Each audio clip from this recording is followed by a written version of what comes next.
Good morning and good afternoon mga kamista. Welcome back po sa ating channel. At kung bago ka po sa aking channel ay paki-subscribe, like and share mga kamista. At wag din po natin kalimutan, maglagay po tayo ng comment kung ano opinion po ninyo dito sa ating video na ipapalabas. So mga kamista, hindi wag na po natin patagalin, panuorin po natin ang sagutan at kayo po ang magbigay ng inyong opinion.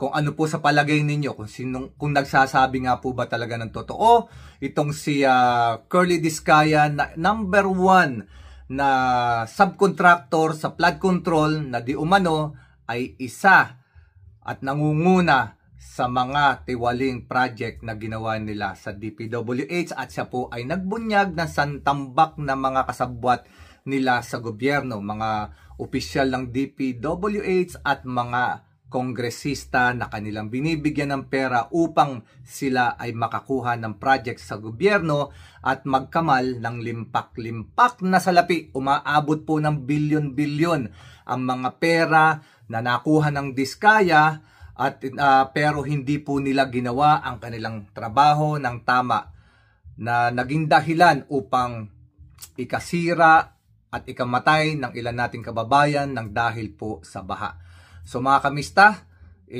umpisahan na po natin without further ado. Ito na po, tignan po ninyo at panoorin kung paano ginisa at hinimay ni Congresswoman Luistro from Batangas itong si Curly Discaya at kung paano pinatunayan ni Congresswoman Luistro ang kasinungalingan nitong si Discaya. Panoorin po natin. Manifest that I really find it unbelievable how a simple publication can change entirely this system that he is alleging. Dahil lang sa pagpapadyaryo, his allegation na may nanghihingi under the current administration is entirely absent during the past administration. Mr. Discaya? Your Honor, ang totoo po talaga dyan kung bakit po takot na takot po na at mga contractor, hindi lang po kami. Kung kami nga pong mga malalaking contractor ay takot po, mas lalo na po yung mga maliit. Kasi po, Your Honor, nagkaroon po ang DPWH ang department order na kapag na-disqualified ka po ng 3 ulit, ay mabablacklist ka na po. So takot na takot po yung mga contractor na ba-disqualified ng 3 times. Kasi ang department order po nila, 3 na disqualification, i-recommend ka nila para ma-blacklist po. So takot po ang mga contractor na ma-blacklist ng 3 ulit kasi sigurado pong ma-disqualified ng 3 ulit kasi sigurado ma-blacklist po sila. Kaya ang ginagawa na lang po ng lahat ng contractor minsan, makisama na lang kasi ma-blacklist po kasi yung mga taga-Business Award Committee po, gagawang kanila ng paraan para tuldok lang, tuldok sa kasalitang nagkamali ay disqualified ka na po. Are you referring to the previous or the current administration? Ngayon lang po kasi nauso yung yung department order na 3-strike policy na... So you are referring to the current administration. Let me simplify my question, Mr. Discaya. I'm about to conclude. Yes po. Kasi naghigpit po sila ng husto para po yung... Mr. Discaya, if I may interrupt, I will simplify the question. Yes po, Your Honor. Would you like to say na sa current administration may nanghihingi pero sa past administration, walang nanghihingi? Your Honor, meron din naman po na may nanghihingi po. Pero hindi ganun kahigpit po. For example po, hindi uso ang 3-strike policy po noon. Na pag naka-disqualified po ang contractor na 3 ulit, mabablacklist na. Alright. With your admission na may nanghihingi din po, question, bakit hindi mo sinama doon sa affidavit mo? Your Honor, ano po yun? Hindi naman po naging successful yun. Kaya hindi ko na po... Nonetheless, may nanghingi pa rin. It's you who admitted. May nanghihingi din po during the past. You know why I'm asking you this line of questions? Because there is a principle in the law of evidence, falsus in uno, falsus in omnibus. false in one testimony is false in all testimonies. Bakit parang nagkaroon ka ng selective amnesia, Mr. Diskaya? Would you like us to believe na may nanghihingi during the current administration tapos walang nanghihingi during the past administration? How would you even explain that during the past administration, top 1 contractor ka from PCIG data, and yet you are claiming walang nanghihingi unlike during the current administration? What I wish to point out, Mr. Diskaya, your affidavit is full of inconsistencies and lies. Your Honor, ang affidavit po na ito ay tungkol lang po sa pagsuporta po namin kay PBBM po. Kasi po, ang kanya pong finilash po sa TV nung nakaraan po ay report po tungkol sa mga unprograms po na project. Kaya dito lang po ang salaysay ko hanggang... Okay, then let me ask you, if you are saving your statement by claiming that you are pertaining only to what the President discovered as anomalous projects during his administration, let me ask you, sino yung mga nanghihingi during the past administration? Your Honor, ano lang po,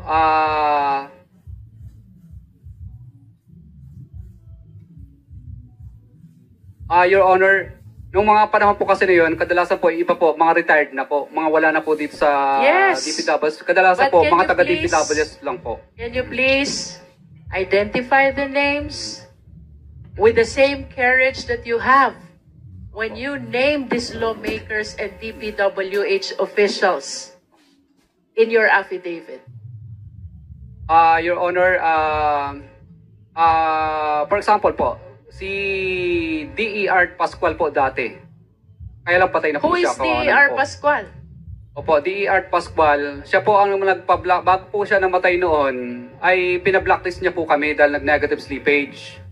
So siya po ang talagang tunay na nanghihingi sa amin. Huwag ka So hindi po magbanggit kami... ng pangalan ng patay na. Bakit pangalan ng patay yung binabanggit mo? Hindi makakasagot sa'yo. Opo.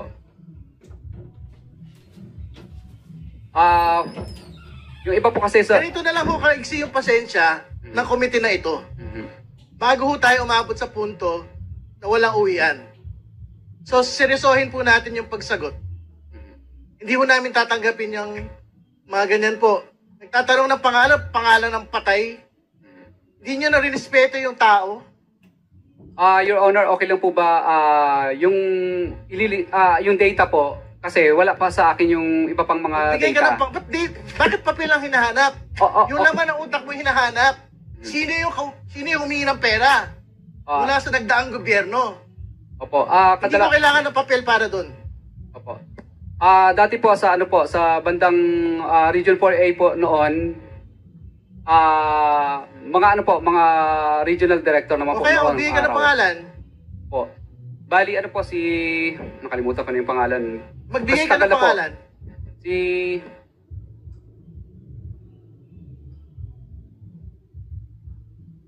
basta RD po dati yun ng ng Region 4A po dati noon. Opo. Magbigay ka ng pangalan. Si RD nakalimutan ko na. Hindi pa yan. Hindi pa siya nagbigay ng... Magbigay ka ng pangalan ng hihingi nung nagdaang gobyerno. Opo. RD po ng yun, ng Region 4A po dati noon. Hindi ko lang po masyadong ma-mention kasi nasa isang papel ko po yun. Opo. Ano po yun? Anong taon? Kung hindi ako nagkakamali. O sige, taga 4A. May taga 4A dito, di ba, RD? Sinong 4A ngayon? Kabisado niyo yung mga pangalan ng mga 4A na nauna? Year ano po yun? Year 20, ano po yata? 2018? Something ganun po. 2018, 2019. Region 4A. Opo. RD. Opo. O sino yung 4A RD? Ngayon, pumunta kayo rito. Sabihin niyo yung mga nagdaang RD.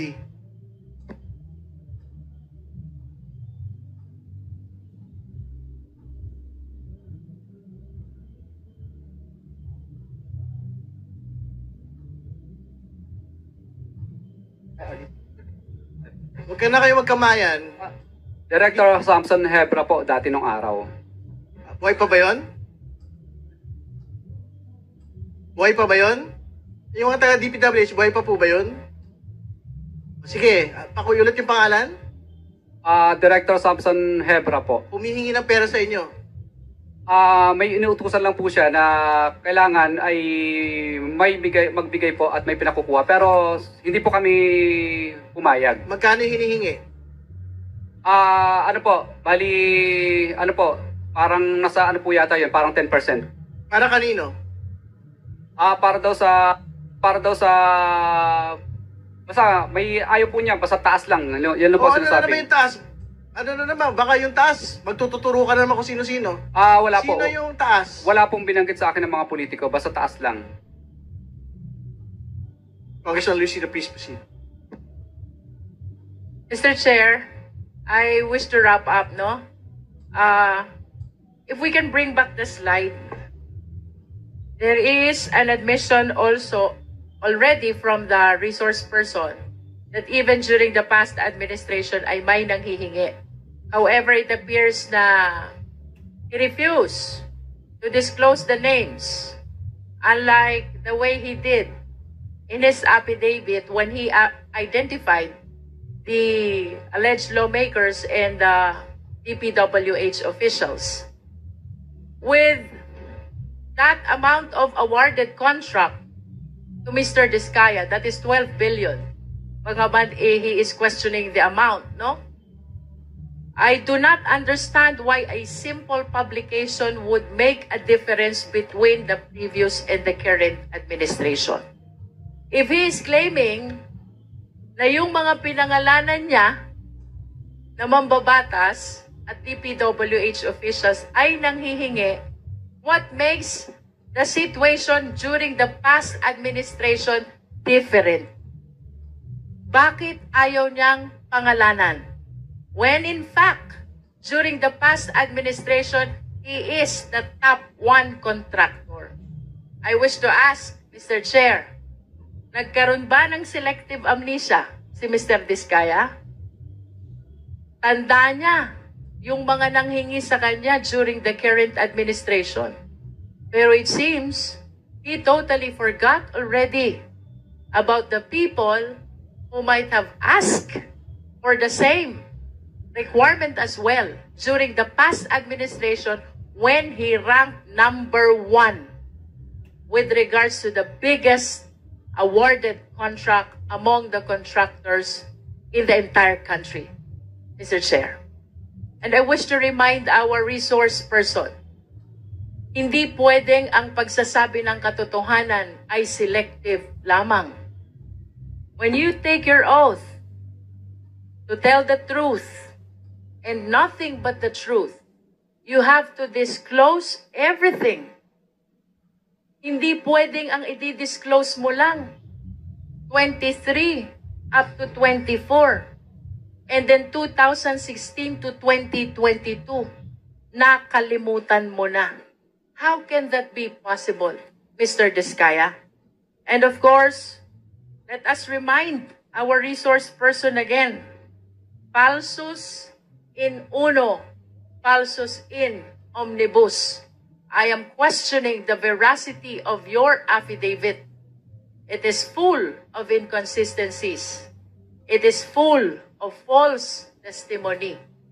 And with your refusal to disclose what happened during the past administration, it casts doubt, strong doubt, on the truthfulness of the contents of your affidavit. Mr. Chair, So mga kamista, nakita nyo at napanood ninyo kung gaano ginisa, hinimay-himay ng ating butihing Congresswoman Luistro from Batangas itong si Carly Diskaya. So ano sa palagay nyo? Ano sa tingin nyo? Ano po ang inyong opinion? So meron po tayong comment section. Huwag po ninyong kalimutan mag-comment at please subscribe, like, and share mga kamista. At salamat po sa mga nag-subscribe na at sa mga hindi pa. Maraming salamat pa rin po sa inyong panonood. So mga Kamista, hanggang sa muli sa ating kapatid na Muslim. Assalamualaikum, God bless us all.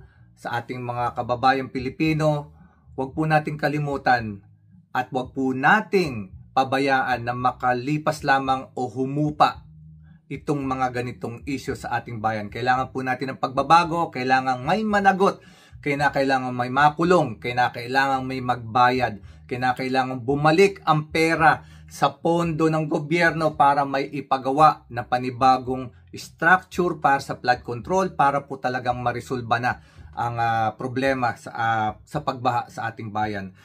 Sa mga kamista ko dyan na nag-subscribe na muli, maraming po salamat. Hanggang sa muli.